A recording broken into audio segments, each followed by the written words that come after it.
அல்ஹம்துலில்லாஹி ரப்பில் ஆலமீன். புகழ் அனைத்தும் அல்லாஹுக்கே. கண்ணியத்துக்கும் மரியாதைக்கும் உரிய எல்லாம் வல்ல அல்லாஹுவின் நல்லடியார்களே, மஸ்ஜிதுடைய நிர்வாகிகளே, செயலாளர்களே, சங்கைமிகு இமாம்கள் மற்றும் மஸ்ஜித் சேவை குழு உறுப்பினர்கள், ஒருங்கிணைப்பாளர்கள் அனைவருக்கும் சலாத்தை தெரிவித்துக் கொள்கிறேன். அஸ்ஸலாமு அலைக்கும் வரஹ்மத்துல்லாஹி வரகாத்துஹு. இந்த நிகழ்ச்சி பஷாரத் நிகழ்ச்சி என்று அழைக்கப்படுது. பஷாரத் அப்படின்னு சொன்னால் நன்மாராயம் கூறுதல், சுப செய்தி சொல்லுதல்.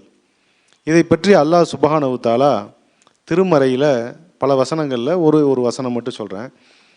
வேதத்தை உடையவர்களே, வேதம் கொடுக்கப்பட்ட யூதர்கள் கிறிஸ்தவர்களை பார்த்து அல்லாஹ் சொல்கிறான், வேதத்தை உடையவர்களே, கிறிஸ்தவர்களை பார்த்து சொல்கிறான், நீங்கள் நபி ஈசா அலைஹிஸ்ஸலாத்திற்கு அப்புறம் எங்களுக்கு நன்மாராயம் சொல்வதற்கு யாருமே வல்லையே என்று நீங்கள் சொல்லக்கூடாது என்பதற்காக இதோ ஒரு நபி வந்து விட்டார், உங்களுக்கு நன்மாராயம் சொல்வதற்காக. இன்னொரு இதில் வசனத்தில் வருது,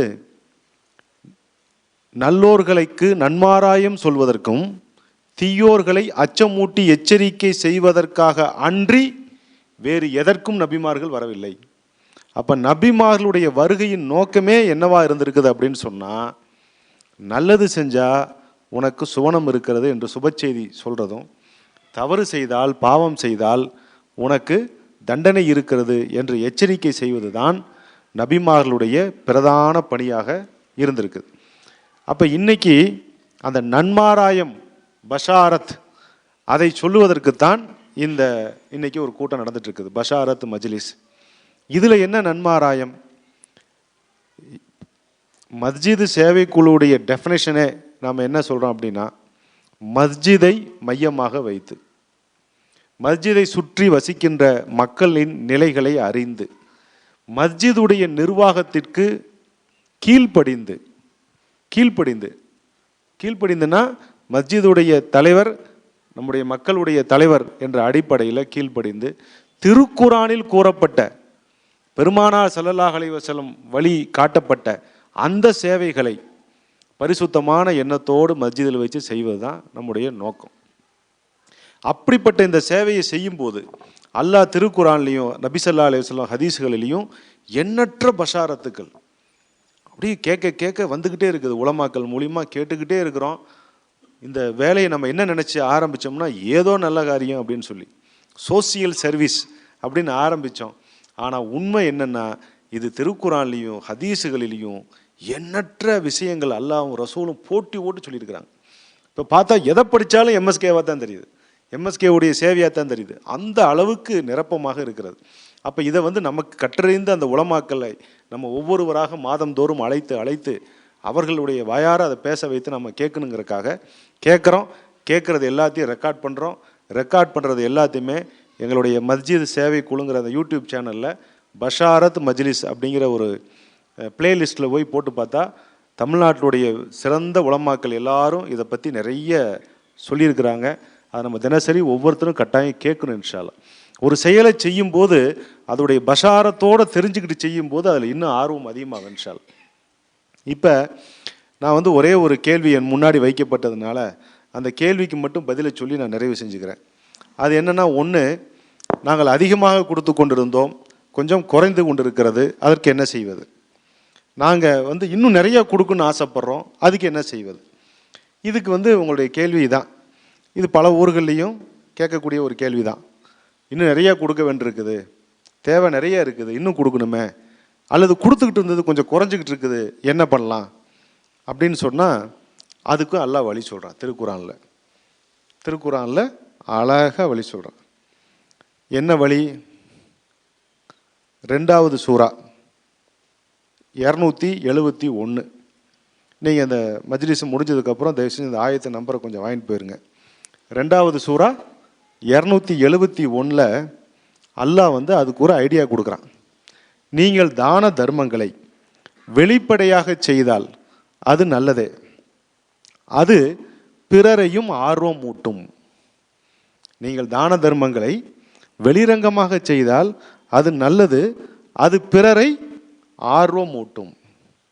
இந்த மஸ்ஜிது சேவை குழுவில் என் கல்யாணத்தில் நான் ஃபோட்டோ எடுக்கலைங்க, நான் இன்றைக்கி ஓப்பனாக சொல்லிடுறேன், என் கல்யாண ஃபோட்டோலாம் எங்கேயும் கிடையாது. நான் எதிரி, இந்த புகைப்படத்துக்கெலாம் நாங்கள் எதிரி குரூப். எந்த இது என்னுடைய விசேஷங்கள் எதுலேயுமே நாங்கள் கேமரா தூக்கிட்டு சுற்றுற ஆளு கிடையாது. ஆனால் மஸ்ஜித் சேவைக்குழு 2013 ஆரம்பித்து பல வருஷங்களாக எந்த ஃபோட்டோவுமே இல்லாமல் போச்சு. அப்போ ஒரு நிலையில் எல்லாரும் சேர்ந்து திருப்பூரில் வெறும் 10 மஸ்ஜிது, ஏகப்பட்ட நிகழ்ச்சிகள், ஏகப்பட்ட சேவைகள். ஆனால் திருப்பூரில் உள்ளவனுக்கு தெரியாது எம்எஸ்கேன்னு ஒன்று இருக்குதுங்களா அப்படின்னு கேட்பாங்க. நான் சொல்கிறது ஒரு 7-8 வருஷமாக வெறும் 10 மஸ்ஜிதில் தான் இருந்துச்சு. ஒரே ஒருத்தர் வந்தார் மஸ்ஜித் சேவை குழுவில், உங்களை மாதிரி ஒருத்தர் அங்கத்தினராக வந்தவர்.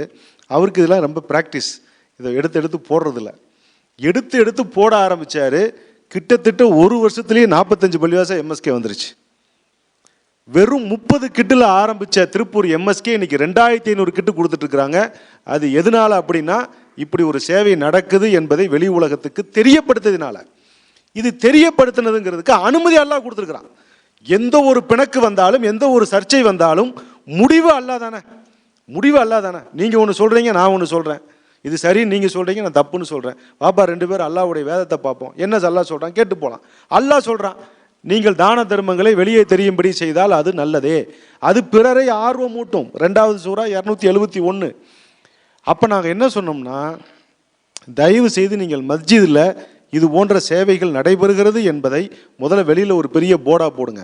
இப்போ கூட அந்த கோத்தகிரி தம்பி சொன்னார், தயவு செஞ்சு வெளியில் போர்டாக போட்டால் தானே எங்களுக்கெல்லாம் தெரியும் அப்படின்னார். அந்த மாதிரி ஒரு பெரிய போர்டு, அந்த போர்டில் நாம் என்னென்னலாம் செய்யணும்னு ஆசைப்பட்டோமோ, நியத்து வச்சோமோ, அதையெல்லாம் எழுதி போடுங்க. நியத்து போடு. இன்றைக்கி நம்ம இந்த சபையில் உட்காந்தவங்க நிறைய கல்வியை பற்றி சொன்னாங்க, மருத்துவத்தை பற்றி சொன்னாங்க, சிவில் சர்வீஸை பற்றி சொன்னாங்க, மரம் வைக்கிறத பற்றி இருக்குது, பெண்களுக்கான தொழில் வாய்ப்பு இருக்குது, அரசு துறையின் நுழைவுத் தேர்வுக்கான பயிற்சி இருக்குது, குடிசை தொழில்களை அமைக்கிறது இருக்குது, ஜக்காத்து வாங்கவங்களை கொடுக்க வைக்கணுங்கிற எண்ணம் இருக்குது.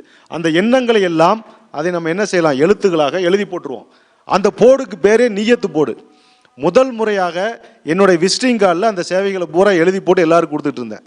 அதுக்கப்புறம் ஒவ்வொரு பள்ளிவாசல்லையும் போர்டை வச்சு அந்த சேவைகள் எழுதி போட்டோம். இப்போ இன்னும் கொஞ்சம் அட்வான்ஸாக பண்ணுறோம். அந்த போர்டை வச்சு ஒரு ஆடை 2 ஆட்டை அறுத்து சதக்கா கொடுத்து, யா அல்லாஹ் இந்த போர்டில் என்னென்னலாம் எழுதி போட்டிருக்கிறோமோ அதையெல்லாம் நிறைவேற்றுவதற்காக நியத்து போர்டுக்கு நியத்து வச்சு என்ன செய்கிறோம், ஒரு சதக்காவும் கொடுக்க ஆரம்பிச்சிட்டோம். அவ்வளோ அருமையாக கபூல் ஆகுதுங்க, அவ்வளோ அருமையாக கபூல் ஆகுது. ஒவ்வொரு மஸ்ஜிதிலையும் வெளியில் ஒரு போர்டு, உள்ள ஒரு தகவல் பலகைன்னு ஒரு போர்டு. அந்த போர்டில் மாதந்தோறும் நீங்கள் கொடுக்கக்கூடிய மளிகை பொருட்களை அடுக்கி வைங்க, அதில் ஃப்ரூட்ஸை அடுக்கி வைங்க.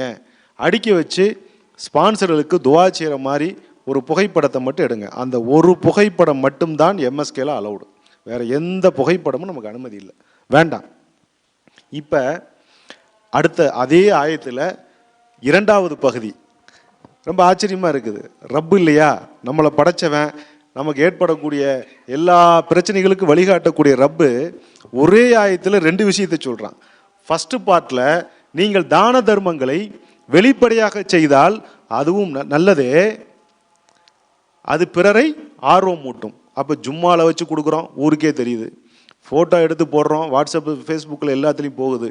இப்படி ஒரு எல்எச்ஜேஎம் சுன்னத்துல் ஜமாத் குன்னூரில் தங்களை சுற்றி வசிக்கின்ற ஏழை எளிய மக்களை கண்டறிந்து கொடுக்கிறார்கள் என்ற தகவல் உலகம் பூரா போயிடுச்சு. இப்போ 2வது அந்த பாட்டு என்னென்னா, அதே ஆயத்தில் நீங்கள் அதை ரகசியமாக ஏழைகளுக்கு கிடைக்க செய்தால் அது அதை விட நல்லது, அதனால உங்களுடைய பாவங்கள் நீக்கப்படும். குற்றத்திற்கு பரிகாரம், நாம் செஞ்ச பாவத்துக்கு பரிகாரம் என்னன்னா ஏழை எளியோருக்கு ரகசியமாக கிடைக்க செய்தல். இப்போ எம்எஸ்கே செகண்ட் பார்ட்டுக்கு வருது. நீங்கள் எந்த ஏழைகளுக்கு கொண்டு போய் கொடுக்குறீங்களோ அது வெளியே வரவே வராது. அப்படி செஞ்சால் அது தப்பு. யாராவது ஒரு சில எம்எஸ்கே தப்பாக செஞ்சாலும் உடனே நான் மெசேஜ் போட்டு வாங்குறவங்கள தயவு செஞ்சு புகைப்படம் எடுக்கக்கூடாது, அவங்க பேரை சொல்லக்கூடாது, அவங்கள தெரியப்படுத்தக்கூடாது. ஏன்னா குரானுடைய 2வது பகுதி ஏழை எளியோருக்கு கொடுப்பது. நீங்கள் காத்தூன் பிவிக்கு கொடுக்குறீங்களா, அது யாருக்கும் தெரியக்கூடாது. எல்எச்ஜேஎம் மஸ்ஜித் கொடுக்குதா, அது உலகத்துக்கே தெரியணும். நல்லா புரிஞ்சுக்கணும். நான் சொல்ல வர சப்ஜெக்டை தப்பாக புரிஞ்சுக்கூடாது. ஒரு மஸ்ஜித் கொடுப்பது என்பதை உலகுக்கே தெரிய வேண்டும். அது குரானுடைய அந்த ஆயத்தில் ஃபர்ஸ்ட் பார்ட்டு. 2வது பார்ட்டு யாருக்கு கொடுக்கிறோம் என்பது ரகசியமாக, பரம ரகசியமாக காக்கப்பட வேண்டும். இந்த 2 விஷயம், இதுதான் நம்ம சொல்லக்கூடிய விஷயம், வேறு எந்த நோக்கத்துக்காகவும் இல்லை. இன்னைக்கு இந்த பஷாரத் மஜ்லிஸில் மௌலானா பேச போகிறத நம்ம இங்கே 50 பேர் கேட்குறோம். ஆனால் இந்த யூடியூப்பில் லட்சக்கணக்கான பேர் பார்ப்பாங்க. நாங்களாம் மௌத்தா போனாலும் பார்ப்பாங்க. அப்போ இதுக்கு அவசியம் தேவைப்படுது, ஆவணப்படுத்த வேண்டியது தேவைப்படுது. இன்னைக்கு வரலாறுகள் காணாமல் போச்சு. முஸ்லீம்கள் இந்த நாட்டில் என்னென்ன சேவை செய்தார்கள் என்று முஸ்லீம்களுக்கே தெரியாது. எத்தனை பேர்கள் இந்த சுதந்திரத்திற்காக உயிரை கொடுத்தார்கள் தெரியாது. எத்தனை பேர்கள், எத்தனை தியாகங்கள், எத்தனை பணத்தை கொட்டி கொட்டி கொடுத்தார்கள் தெரியாது. ஏன்? வரலாறுகள் எழுதப்படாதது என்பது இந்த இந்திய நாட்டுடைய குற்றம் அல்ல, இந்த முஸ்லீம்களுடைய குற்றம். எழுதி வைக்காத யாருடைய குற்றம்? சகாபாக்கள் நமக்கு வழிகாட்டினார்கள், திருக்குரானை எழுதி வைத்தார்கள், ஆகவே ஓதிக்கொண்டிருக்கிறோம். சகாபாக்கள் ஒவ்வொரு விஷயத்தையும் எழுதி வச்சாங்க. ரசூல்லா தாடியில எத்தனை நரைமுடி இருக்குது, 17 முடின்னு எண்ணி எழுதி வச்சாங்க. இன்னைக்கு நாம ஏதாவது ரெக்கார்ட் பண்ணலாம். இன்னைக்கு மஸ்ஜித் சேவைக்குழு என்பது இந்த நூற்றாண்டில் நடந்து கொண்டிருப்பது என்பது பதியப்பட வேண்டும். ஆனால் ரெக்கார்டு இல்லை. இப்போ என்ன சொல்கிறான்? நம்மளை பார்த்து தீவிரவாதிக்கிறான். நீங்கள் எங்கேயாவது ஒரு கவர்மெண்ட் ஸ்கூலில் போய் இப்போ முஃப்தி சாபை கூட்டிகிட்டு போய் நிற்க வச்சுன்னு வச்சுக்கோங்க. ஏப்பா ஒரு படத்தை வரைப்பா, தீவிரவாதியின் படம் வரைங்கன்னா இந்த படத்தை தான் வரைஞ்சி வைப்பான். நல்லா தாடி தொப்பி தலைப்பாவோட. ஏன்? அவனுக்கு மைண்டில் அப்படி தான். சினிமாவில் பார்க்குறான், டிவியில் பார்க்குறான், பேப்பரில் பார்க்குறான், நியூஸ் பேப்பரில் பார்க்குறான். யாரை காட்டுறான்? இந்த நாட்டை ஆண்டவங்க, இந்த நாட்டில் எத்தனையோ சேவைகளை செஞ்சவங்க, கோயில் கட்டி கொடுத்த திப்பு சுல்தானு, முஸ்லீம்களையும் ஹிந்துக்களையும் சரிசமமாக பார்த்த நம்முடைய மன்னர்கள் எந்த புத்தகத்தில் படிக்க முடியுது? எல்லா ரெக்கார்டும் போச்சு. இதையும் ரெக்கார்ட் பண்ணாதுன்னா நம்ம என்ன தான் செய்யறது? இதையும் நீ ரெக்கார்ட் பண்ணாதப்பா, நீ எம்எஸ்கேல கொடுக்கறது யாருக்கும் தெரிய வேண்டாம் அப்படின்னா என்ன அர்த்தம் அது? எனவே இதை தெளிவாக புரிஞ்சுக்கணும். திருக்குரான் அனுமதி கொடுக்கிறது. நீங்கள் தான தர்மங்களை வெளியே செய்தால், வெளிப்படையாக செய்தால் அதை பிறருக்கு ஆர்வம் மூட்டும். நீங்கள் ஏழை எளியோருக்கு ரகசியமாக கிடைக்க செய்தால் அது உங்கள் இதுக்கு பரிகாரமாகும். அதை தான் நம்ம மாமு சொன்னார், நசுன் ஆஜியார். ஆடு நான் சதக்கா கொடுத்தோம், எங்களுக்கு அந்த வீடியோ ஃபோட்டோ எடுக்கிற பழக்கம் இல்லை, நான் கம்பல் பண்ணேன். நீங்கள் முதல் ஆடு கொடுக்குறீங்க, ஆடும் கொடுப்பீங்கிறது ஊருக்கு தெரியட்டும், அதனால் ஒரு ஆட்டை அறுத்து சதக்கா பண்ணி பேக்கெட் போட்டு எம்எஸ்கே போர்டில் வச்சு ஒரு நோயாளிக்காக கொடுக்குறோன்னு சொல்லி போடுங்க. அதுக்கப்புறம் எத்தனை ஆடு வருதுன்னு பாருங்கண்ணே. இன்றைக்கி வாரத்துக்கு 2 ஆடு 3 ஆடு வந்துக்கிட்டே இருக்குது. இப்போ என்ன சொல்கிறேன், தயவு செஞ்சு பக்கத்து மொகலா கொடுங்க. இதுக்கு மேலே கொஞ்சம் அந்த ஊரில் பழனி வரைக்கும் ரோடு இருக்குது, கொஞ்சம் எக்ஸஸாக அங்கிட்டு கொடுங்க அப்படின்னு சொல்கிற அளவுக்கு அவருக்கு வர ஆரம்பிச்சிருச்சு. ஏன் வந்துச்சு? ஓ, நம்ம ஒரு ஆடு சதக்கா கொடுத்தா இந்த பள்ளிவாசலில் அறுத்து வீட்டுக்கு கொண்டுட்டு போய் கொடுக்கறதுக்கு ஒரு ஆள் இருக்கிறார். ஒரு போஸ்ட் மாஸ்டர் ஒரு மேடம் வராங்க. ஓஹோ, இங்கே வழி கேட்டால் நமக்கு சொல்கிறதுக்கு ஒரு ஆள் இருக்கான்னு தெரிஞ்சோன்னா அத்தனை லெட்டர் இங்கே வருது. ஒவ்வொரு மஸ்ஜிதிலும் மஸ்ஜித் சேவைக்குழு என்று ஒன்று இருக்கிறது. அங்கே போய் தானத்தை கொடுத்தா அது கரெக்டாக போய் சேரும். மருத்துவத்துக்கு வழிகாட்டுதல் கேட்டால் கிடைக்கும், கல்விக்கு வழிகாட்டுதல் கேட்டால் கிடைக்கும். அப்படிங்கிறத நம்ம சொல்ல வேண்டாமா? எந்த கடைக்கு போர்டு இல்லாமல் இருக்குது? எந்த கடைக்கு போர்டு? கடையை மூடி வச்சுட்டு வியாபாரம் பண்ண முடியுமா? சரி, இப்போ இன்னொரு பாயிண்ட் வரோம். 2வது சூரா 264வது வசனத்தில் அல்லாஹ் சொல்கிறான், நீங்கள் தான தர்மங்களை, அதில் பாருங்கள் அந்த ஆயத்து எப்படி வருதுன்னா, நீங்கள் தான தர்மங்களை செய்துவிட்டு சொல்லி காட்டி நோவினை செய்து உங்களுடைய தான தர்மங்களை நீங்கள் பாழாக்கி விடாதீர்கள். பிறருக்கு காட்டுவதற்காக என்ன செய்யாதீங்க, தர்மம் பண்ணாதீங்க. நீங்கள் அல்லாஹ்வின் மீதும், அல்லாஹ் சொல்கிறான், நம்பிக்கை கொண்டவர்களே, நீங்கள் அல்லாஹ்வின் மீதும் இறுதி நாள் மீதும் நம்பிக்கை கொண்டவர்களே கொண்டிருந்தால் நீங்கள் உங்களுடைய தான தர்மங்களை வெளியே காட்டுற மாதிரி பிறருக்கு காட்டுவதற்காக, நோக்கமே பிறருக்கு காட்டுவதற்காக செஞ்சு அதை அழித்து விடாதீர்கள் சொல்லிட்டு அல்லாஹ் உதாரணம் சொல்கிறான். ஒரு வழுக்கு பாறையில் சில மண்கள் இருந்தால் அதை மழை வந்தால், அது அதே வழுக்கு பாறை, அதில் கொஞ்சம் மண் ஒட்டி இருக்குது, அந்த மழை வந்தால் அது எப்படி அடிச்சுக்கிட்டு போகுமோ அது மாதிரி உன் தர்மத்தை நீ வெளியே சொன்னீங்கன்னா அடிச்சுக்கிட்டு போயிருமியா? வெளியே சொல்லாத. இதையும் அதே ரப்பு சொல்கிறானே. அப்போ என்னங்க கண்ணியத்துக்குரியவர்களே, இங்கே மளிகை ஜாமானம் கொடுக்குறோம்ல, அந்த காசு கொடுக்குறாருல 1200 ரூபா, அவர் பேர் வரவே வராது. வருமா? 1200 ரூபா அப்துல் காதர் கொடுத்தாருன்னு எங்கேயாவது சொல்கிறோமா? அதை சொல்லவே மாட்டோம். நீங்கள் இந்த ஊருக்குள்ளே போய் எங்கே வேணாலும் கேளுங்க, யாருங்க மளிகை சாமானம் கொடுத்தா? அல்லாஹ்வுடைய பள்ளியிலிருந்து வந்துச்சுங்க. அப்துல் காதர் கொடுத்தாரு, அப்துல் சத்தார் கொடுத்தாரு, வரவே வராது. அப்பொழுது தர்மம் கொடுக்கிறவர் தன்னை பாதுகாத்துக் கொள்கிறார், அந்த ஆயத்திலிருந்து தப்பிச்சிடுறாரு. ஆனால் அல்லாஹ்வுடைய வெளிப்படையாக செய்கிற அந்த ஆயத்தும் ஹயாத் ஆகுது. ஏழை எளியோருக்கு ரகசியமாக கிடைக்கணும், அதுவும் ஹயாத் ஆகுது. அப்பட்டமாக 100க்கு 100% இந்த திருக்குரானுடைய வசனம் தான் நம்மளை பாதுகாக்கிறோம். அப்போ நீங்கள் அதை செய்யும் பொழுது இன்ஷா அல்லாஹ் பிறரும் பார்ப்பாங்க, ஆர்வம் மூட்டப்படுவாங்க. ஏங்க வீட்டுக்காரமாக திட்டினாலும் கூட கூட்டிகிட்டு போய் காட்டினா தானே அவங்களே அமைதியாகிறாங்க. என்ன செய்கிறங்கிறது பொண்டாட்டிக்கு தெரியாட்டி நம்மளை விடாது, அப்புறம் எப்படி ஸ்பான்சர் வருவாங்க? ஆக மொத்தம் அல்ஹம்துலில்லாஹ் நம்முடைய ஸ்பான்சர் என்பவர் உண்மையை சொன்னால், அதே மாதிரி இன்னொரு விஷயம் இருக்குது. அந்த எல்எஜெயம் பெரிய பள்ளிவாசலுங்க, வசதியானவங்க இருக்காங்க கொடுக்குறாங்க, எங்களது சின்ன கிராமங்க, அங்கெல்லாம் யாரும் கொடுக்குறவங்களே இல்லைங்க அப்படிங்கிறது ஒரு பேச்சு. என்னுடைய கண்களுக்கு எல்லா ஊர்லேயுமே ஒரே ஒரு ஸ்பான்சர் இருக்கிறாங்க, எல்லா ஊர்லேயும் ஸ்பான்சர் இருக்கிறாங்க. அந்த ஸ்பான்சர் யாருங்க? அல்லாஹ். நான் எந்த ஊருக்கு வரும்போது, எந்த கிராமத்துக்கு போகும்போதும் நான் வந்து அங்கே எத்தனை பணக்காரங்க இருக்கான்னு இதுவரைக்கும் சையது இப்ராஹிமோ இல்லை எங்களுடைய மஸ்ஜித் சேவை குழுவோ எந்த ஊர்லேயும் போய் நாங்கள் பணக்கார லிஸ்ட்டை எடுத்ததே இல்லை. நீங்கள் வேணால் விசாரிச்சுங்க. ஏங்க இந்த எம்எஸ்கே வந்து ஒரு ஊரில் இறங்கி பணக்கார வீட்டுக்கெலாம் போவோமான்னு கேளுங்க, கிடையவே கிடையாது. ஏழைகை வீட்டுக்கு தான் நாங்கள் போவோம். பணக்காரன் ரப்பு தான் எங்களை பொறுத்த வரைக்கும். இந்த ரப் நீங்கள் கேட்கலாம், ஏன் 1100 பள்ளிவாசல் இருக்குது எங்கேயாவது? அப்போ அல்லாஹ்வுடைய உதவி வரும். ஸ்பான்சர் இஸ் அல்லாஹ். ஒரு எத்தனை 2 உதாரணம் சொல்லி நான் முடிச்சிட்றேன். ஒரு கிராமம், ஆம்பூருக்கு பக்கத்தில் ஒரு கிராமம். அந்த கிராமத்துக்கு என்னை ஒருத்தர் கூட்டிகிட்டு போகிறாரு. என்னங்க பேசணும் தம்பி, கணக்கு எடுத்தாச்சு, 8 குடும்பத்துக்கு மளிகை ஜாமானம் தேவை, நீங்கள் வந்து பேசுங்க. அப்படியா, சரி வாப்பா போகலாம். நான் போய் ஆம்பூரில் போய் ட்ரெயினை விட்டு இறங்க, பிக்கப் பண்ணிவிட்டு காட்டுக்குள்ளே கூட்டிகிட்டு போயிட்டே இருக்காப்புல. போய் பார்த்தா ஒரு சின்ன கூடாரம், சின்ன கூடாரம் இவ்வளோ தான் இருக்கும், சொல்ல போனால் ஒரு 10க்கு 20 இருக்கும். அதில் போய் உட்காடுறேன், ஒன்றுமே இல்லை. பார்த்தா ஹிந்துஸ் எல்லாம் வராங்க பள்ளிக்குள்ளார. பள்ளிவாசல் தானா ஐயா? ஆமாம். நீ யார்? நான் தான் முத்தவள்ளி. நீ தான் முத்தவள்ளியா? ஒருத்தர் சட்டையை போட்டு வராரு, ஒருத்தர் பொட்டை வச்சுட்டு வராரு. எனக்கு தலை சுற்றிருச்சு. என்னடா அது விவரம் தெரியாமல். எப்போவுமே ஃபோனில் வந்து முத்தவள்ளி, நாங்கள் இப்போ முத்தவள்ளி பேசுகிறோம்னா பஸ் ஏறி போயிடுவேன். அது எப்போன்னு அதுக்கப்புறம் தான் விசாரிக்கணும் போல இருக்குது. முத்தவள்ளினாவே நம்ம பஸ் ஏறி போயிட்டே இருக்கிறோம். அப்புறம் கேட்டோன்னா, என்னப்பா இது, என்னப்பா நடக்குதுங்க? ஜி, இங்கே இருக்கிற அத்தனை பேர் ஹிந்துஸ் தான். நாங்கள் எல்லாருமே வந்து ஈவேரா பெரியார் மூலியமாக இஸ்லாத்தை கொஞ்சம் கொஞ்சமாக தழுவிக்கிட்டு இருக்கிறோம். அதனே ஈவேரா பெரியார் உங்களுக்கு எப்படியா இஸ்லாத்தை சொன்னார்? இனபேதம் ஒழிய இஸ்லாம் ஒன்றே வழின்னு ஒரு புத்தகத்தை நான் படித்தேன். நான் முஸ்லீமானே, இது எல்லாம் எங்கள் சொந்தக்காரங்க. நான் வந்து வாரம் ஜும்மா நடத்துவேன். ஒரு அஜரத் வருவார், குத்துபா ஓதுவார், தொழுகு வைப்பார், எல்லாத்துக்கும் பீஃப் பிரியாணி வாங்கி கொடுப்பேன். வாரம் 2 பேர் 4 பேர் முஸ்லீம் ஆகிட்டே இருக்கிறாங்க. இப்போ நான் என்னையா செய்யணும்? நாங்கள் எம்எஸ்கே ஆரம்பிச்சிட்டோம், நீ உணவுக்கு பேசு. சரின்னு எனக்கு எப்படி இருக்குன்னு நினச்சி பாருங்க. பூரா கிழிஞ்சு போன சேலை, சட்டை இல்லாமல் உட்காந்துருக்காங்க. கண்ணை மூடிக்கிட்டு அல்லா மேலே நம்பிக்கை வச்சு நான் பேசுகிறேன். பேசி முடித்தா எல்லாம் அழுதுட்டு 50, 100, 3 ரூபா, 4 ரூபா, 5 ரூபா இப்படியெல்லாம் கொடுக்குதுங்க. எல்லாத்தையும் வாங்கி பார்த்தா கரெக்டாக 1250 ரூபா வருது. இந்தாப்பா ஒரு கிட்ட கொடுப்பா அப்படின்னு.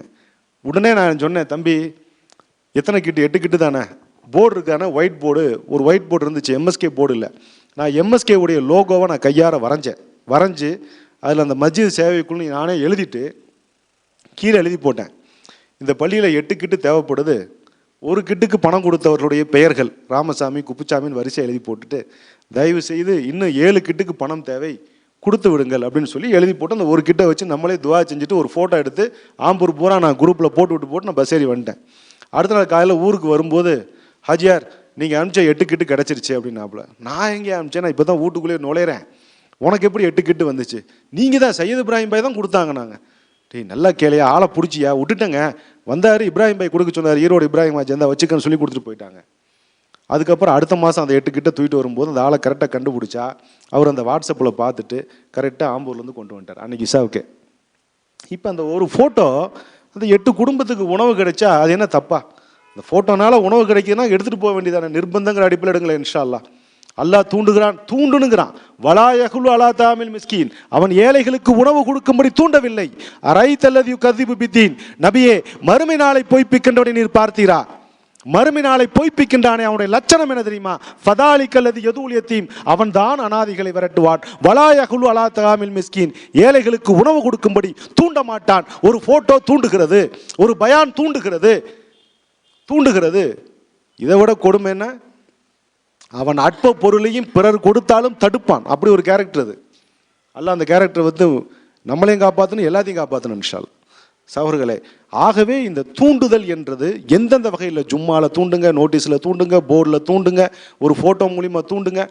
சமீபத்தில் இந்த ஆனமலைக்கு பக்கத்தில் சேத்துமடைன்னு ஒரு சின்ன கிராமம், ரொம்ப யதார்த்தமான ஒரு நிர்வாகம். எம்எஸ்கேவை பற்றி கேட்குறதே 5:30 மணிக்கு. 5 மணிக்கு அசருக்கு அப்புறம் தான் ஃபோன் பண்ணி எம்எஸ்கேன்னு ஒன்று வந்திருக்குது எங்கள் ஊரில், ஆனமலை சின்னப்பள்ளிக்கு வந்துருச்சுன்னு ஒருத்தர் சொல்கிறார். அந்த ஊருக்கார் வர சொல்லுங்க ஆரம்பிச்சிடலாங்கிறாங்க. என்னன்னே தெரியல. நேராக போகிறோம், அசருக்கு முன்னாடி நிர்வாகிகள்லாம் உட்காந்தாங்க. என்னங்க செய்யணும் அப்படின்னாங்க. இந்த ஊரை கணக்கு எடுக்கணும். வந்து எடுத்துருங்க தா, எத்தனை நாள் இருப்பீங்க, இங்கே தங்கிக்குவோம், உங்களுக்குலாம் எந்த செலவும் கிடையாது, எல்லா செலவும் நாங்கள் பார்த்துக்குவோம். சரித்தா தங்கிக்கிங்க. என்ன செய்யணுங்க, அது ஒரு வெளியில் ஒரு போர்டு வைக்கணும். வச்சிடலாங்க, நாளைக்கே வச்சிடலாம். இல்லைங்க இப்போ அந்த போர்டுக்கு வந்து சதக்கா 2 ஆடு அறுத்து கொடுக்குறோம், கொடுங்க. வேற என்ன செய்யணும், எல்லாம் கணக்கு எடுத்தாச்சு. 20 குடும்பங்களுக்கு உணவு தேவை. அந்த ஊரில் ஒருத்தர் கூட கொடுக்கக்கூடிய ஆளே இல்லை. ஜும்மாவில் பேசுவோம், பேசுங்க. இந்த அதாவது பணமும் இல்லை, காசும் இல்லை, ஒன்றும் இல்லை, ஆனால் எந்த தடையும் இல்லை. எங்களுக்கு ரொம்ப சந்தோஷமா இருந்துச்சு. எத்தனை ஊர்கள் எத்தனை சிந்தனைவாதிகள் தெரியுமா, இங்கெல்லாம் கொடுக்குறவங்களா இல்லத்தா அப்படிங்குவாங்க.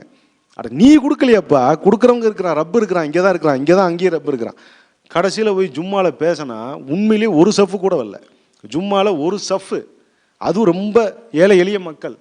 நான் கண்ணை மூடிக்கிட்டு பேசுகிறேங்க ஜி. பேசி முடித்த உடனே 5 கிட்டு தயார். யாரா 5 கிட்டு கொடுத்தாலும் எல்லாம் குழப்பம். பார்த்தா ஹொசூர்லேருந்து ஒருத்தர் அந்த பக்கம் போகிறாரு.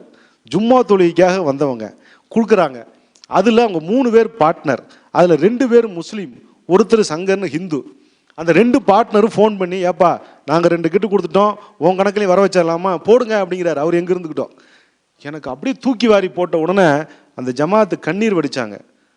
உண்மையிலேயே சொல்கிறேங்க ஜி, அல்லாஹ்வுடைய உதவி நாங்கள் நேரில் பார்த்துட்டோம். தயவு செஞ்சு ஸ்பான்சர் அல்லாஹ், ஸ்பான்சர் அல்லாஹ், ஸ்பான்சர் அல்லாஹ். உங்கள் ஊரில் இப்படி கணக்கு பார்க்காதீங்க. இவன் பணக்காரன், அவன் பணக்காரன். எத்தனையோ ஊரில் இந்த பணக்காரர் நீங்கள் போங்க, அவரே எல்லாம் கொடுத்துருவாங்க, அவர் தான் கொடுக்கவே மாட்டார் கடைசி வரைக்கும். அதனால் வந்து அல்லாஹ் ஸ்பான்சர், கொடுப்பவன் பாக்கியவான். எம்எஸ்கேல வந்து வாங்குறவனுக்கு என்னங்க கிடைக்கும், மளிகை ஜாமானம் கிடைக்கும், 1/2 கிலோ ஆட்டுக்கறி கிடைக்கும், 4 ஆப்பிள் பழம் கிடைக்கும். ஆனால் அவன் வாங்குகிறான் என்பதற்காக சொர்க்கம் கிடைக்காது, அவன் வாங்குகிறான் என்பதற்காக அவனுக்கு நன்மை கிடைக்காது. ஆனால் கொடுக்கிறவனுக்கு தான் குர்ஆன்களும் ஹதீஸ்களும் போட்டி போட்டு சொல்கிறது. மஸ்ஜித் சேவைக்குழு என்பது ஏழை எளிய மக்களுக்கு உதவுவதற்காக அல்ல. அது 3வது ஸ்டேஜ். அது முதல்ல எதுக்குன்னா நிர்வாகத்தை நரகத்திலிருந்து காப்பாற்றுவதற்காக, நிர்வாகத்தை சொர்க்கத்திற்கு அழைத்து செல்வதற்காக, அங்குள்ள செல்வந்தர்களை பாதுகாப்பதற்காக. நாளை மஹ்ஷர் மைதானத்தில் செல்வந்தர்களையும் நிர்வாகிகளையும் பாதுகாப்பதுதான் நோக்கம். நாங்கள் மஸ்ஜிதுடைய நிர்வாகத்தில் இருந்ததுனால இது பயந்து போய் ஆரம்பிச்சதா எம்எஸ்கே. ஏழை எளியவர்களுக்கு உதவுவது என்பது 3வது அஜெண்டா தான். முதல் அஜெண்டா செல்வந்தர்களையும். நாளை மஹ்ஷர் மைதானத்தில் ஒருவன் குற்றவாளியாக அழைத்து வரப்படுவான் கியாமத்தினால. அவன் என்ன தெரியுமா சொல்லுவான், நான் பணக்காரனாக இருந்தேன், உலகத்தில் பதவியும் என்னிடம் இருந்தது. நல்லா கேட்டுங்க, பணக்காரனாக இருந்தேன், பதவியும் என்னிடம் இருந்தது. ஆனால் இன்னைக்கு அதையெல்லாம் வைத்து கொடுத்து தப்பிக்க முடியலையே என்று புலம்பும் போது அவனை பிடியுங்கள், அரிகண்டங்களை மாட்டுங்கள், அவனை நரகத்தில் குப்பரை எறியுங்கள், அவனை 70 முழ சங்கிலியால் அவனை கட்டுங்கள். அப்போ நம்ம ஒரு கேள்வி கேட்குறோம்டா, என்னடா இல்லை அந்த பாவம் செஞ்சான்? 69வது சூரா அல் ஹாக்கா. அவன் என்ன செஞ்சான் தெரியுமா? இந்த பையன் காசும் வச்சிருந்தான், பதவியும் வச்சிருந்தான், ஆனால் ஏழைகளுக்கு அவன் உணவு கொடு என்று கூட தூண்டவில்லை. எனவே இந்த நாளில் அவன் மீது அனுதாபப்படுவதற்கு எந்த நண்பனும் இல்லை. அடுத்த ஆயத்து, இன்னைக்கு என்ன உணவு தெரியுமா? இவன் ஊர் உழுக்க சுத்தியில் பட்டினியாக கிடக்கும் போது இவன் பதவியையும் கையில் வைத்துக்கொண்டு பணத்தையும் கையில் வைத்துக்கொண்டு இவன் கொடுக்கவில்லைனா கூட பரவாயில்ல, குடு என்று கூட சொல்லவில்லை. அவனுடைய இன்ஃப்ளூயன்ஸை பயன்படுத்தி இவனுக்கு என்று அனுதாபப்படுவதற்கு எந்த நண்பனும் இல்லை. அவனுடைய உடம்பில் இருந்து வடியக்கூடிய நரகவாசிகள் உடம்பில் வடியக்கூடிய சீல் சலம் உணவாக கொடுக்கப்படும். 69வது சூரா அல் ஹாக்கா எடுத்து படிச்சு பாருங்க. அதனால இது எம்எஸ்கே உடைய நோக்கமே என்னன்னா, ஒரு மஸ்ஜித் நிர்வாகத்தை நம்ம காப்பாற்றணும், செல்வந்தர்களை நம்ம காப்பாற்றணும்னா இந்த சேவை கட்டாயம் நடக்கணும். இன்ஷா அல்லாஹ் செய்யலாங்களா? எனவே ஒரு 3 முக்கிய விஷயங்களை உங்கள்கிட்ட சொல்கிறேன். தயவு செய்து ஏழைகளுக்கு உணவு கொடுக்க தூண்டும்படி நீங்கள் கொடுங்க. சில ஊரில் போய் கேட்டால் ஒரு ஆள் சொல்கிறாரு, எங்கள் ஊரில் மாதம் மளிகை ஜாமானத்தை வந்துங்க மளிகை கடைக்கார டான் கொடுத்துறாருங்க. யோ உங்கள் பள்ளிவாசல் கொடுக்குதியா? பள்ளிவாசல் இல்லைங்க, மளிகை ஜாமான் மளிகை கடையில் தான் வருது. போய் விசாரிக்கிறேன். அந்த கோஆர்டினேட்டர் என்ன பண்ணுறாரு, நேராக மளிகை ஜாமான கடைக்கு காசை கொடுத்துட்றாரு. ஜனங்க அங்கே போய் வாங்கிட்டு போயிடுறாங்க. இப்போ ஜனங்களுக்கு என்ன நம்பிக்கைன்னா, மளிகை கடைக்கார தான் கொடுத்துட்ருக்காரு நம்பிக்கை வந்துருச்சு. நாம் கனெக்டிங் டு த கிரியேட்டர்னு போடுறோம். பள்ளிவாசலோட ஜனங்களை இணைக்கணும். அதுக்கு பேரே எம்எஸ்கேல என்ன போட்டிருக்குது, connecting to the creator, doing social service through Masjid to connect to the creator. அப்போ நீங்கள் என்ன செய்யணும்னா இது நிர்வாகம் தான் செய்யுதுங்கிறத ஜும்மாவில் வச்சு கொடுங்க. இல்லை இந்த ஆயத்துக்கு நான் ஒரு பெரிய ஆலிம், அவர் பேர் எனக்கு சரியாக வாயில் வரல, இலங்கைக்கு போயிருந்தப்போ ஒரு பெரிய ஸ்பீச் கொடுத்தாரு. ரொம்ப இம்ப்ரெஸ் ஆகிட்டேன். இவர்கிட்ட போய் இந்த கேள்வி கேட்கலாமேன்னு இந்த 2வது சூரா 270க்கு ஒரு கேட்டேன். அல்லாஹ் சிலதை வெளியே தெரியும்படி செய்யுங்கிறான், சிலதை ரகசியமாக செய்யுங்கிறான். இப்போ எதை நாங்கள் வெளிரங்கமாக செய்ய அவர் மைக்கு விட்டு வேற நடந்து போகும்போது என்னப்பா கேட்டேன், இல்லை எதை வெளியே தெரிகிற மாதிரி செய்கிறதுங்க, எதை ரகசியமாக செய்கிறது. 4 பேர்த்திட்ட காசை வசூல் பண்ணி செஞ்சுன்னா வெளியே தெரிகிற மாதிரி செய்யி, உன் சொந்த காசில் உங்கள் மாமன் மம்மானி கொடுக்குற மாதிரி தான் ரகசியமாக செய் வரட்டா அப்படின்னு போயிட்டார். அப்புறம் தான் யோசனை பண்ணேன், ஆமால இவன் 4 பக்கம் வசூல் பண்ணி போட்டு நான் ரகசியமாக செஞ்சுட்டேன்னு சொன்னான்னு வச்சுங்க, நம்ப முடியுமா? யாரும் கேட்காதீங்க, எனக்கு தெரியும், அல்லாஹ்வுக்கு தெரியும். நீ காசை கொடுத்துருக்கல சும்மாரி, இது நியாயமா? இது தப்பு நடக்குமா நடக்காதா? நீ 10 பேர்த்திட்ட காசை வசூல் பண்ணுறியா, ரசீதை கொடு, வெளிப்படையாக வை, 10 பேர்த்த காசு வாங்கினே, இதோ 10 கிட்டு வந்துருச்சுன்னு சொல்லு, ஃபோட்டோ எடுத்து ஸ்பான்சருக்கு அனுப்பு. நீ ரகசியமாக உங்கள் மாமு கொடுக்குற மம்மானி கொடுக்குறேன்னா ரகசியமாக கொடுத்து போட்டு போ, அழகாக சொல்லி போட்டு போயிட்டார். அல்லாஹ் தஆலா விளங்கி அமல் செய்வதற்கு அல்லாஹ் தௌஃபீக் செய்வானாக.